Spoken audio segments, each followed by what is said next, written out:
Day 1 ng ating vegetable farming at today papakita ko sa inyo mga binhi na binili ko para sa ating pagpupunla. Meron ako siling panigang, sweet basil, at saka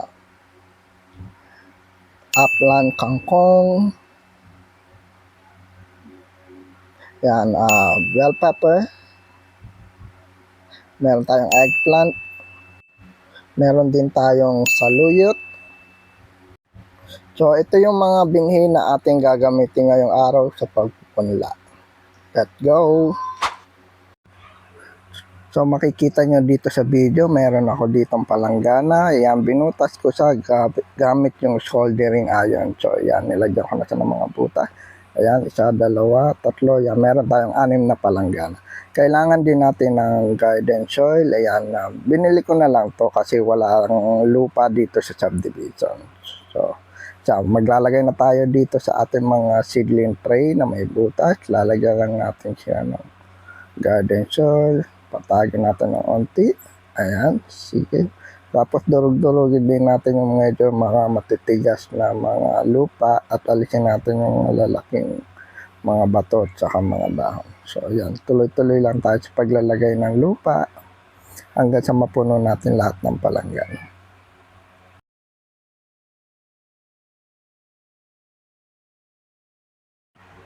Pagkatapos ko nga mapuno ng lupa ang mga palanggana, ayan, kinuha ko na yung buto ng sweet basil. Ayan, at uumpisan ko na magpunla. So, gugupitin ko lang yung plastic.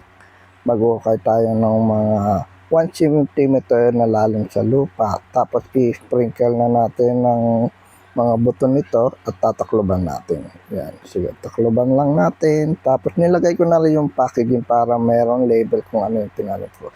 Tapos sinunod ko naman yung siling panigang na sili. Same procedure pa rin, mahuhukay tayo ng medyo mababaw lang. Lagay natin yung mga buto, takloban natin, o ibaon natin siya. Ipatagin natin para pantay. Nilagay ko na uli yung label. Ayan. Sinunod ko naman yung bell pepper na ipunla. Ayan, ito, ayan, nasa kamay ko na yung mga pinhi. So, kay ulit tayo, same procedure. Lagay natin yung mga buto. Isa-isa ko yan para medyo may distance at hindi tayo mahirapan mag-plant pag lumaki na siya.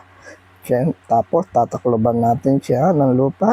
Papatagin at ilalagay ko uli yung label ng sweet bell pepper para hindi tayo mahirapan. Yan. Sinunod ko naman yung binhi ng mga talong dyan. Ganun pa rin. Hukay tayo. Lalagay natin yung mga binhi. Tapos tatakloban. Tapos ilalagay ko din yung label ng eggplant yan para meron tayong label. Ayan. Tapos sinunod ko naman dito ay yung buto ng upland kangkong. Yan. Yung kangkong na ito ay pataas yung tubo niya, hindi yung gumagapa. So, ayan.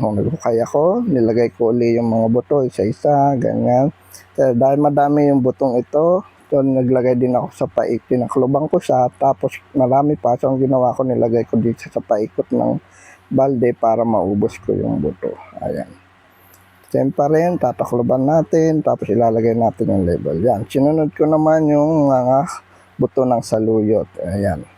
Medyo madami to at medyo maliliit yung saluyot kaya hindi na ako nagukay. Ang ginawa ko, in-sprinkle ko na lang sa lupa tapos tinabunan ko. Ayan. Ayan. Tapos na. Diniligan ko na sila at that's the day 1. Follow for more.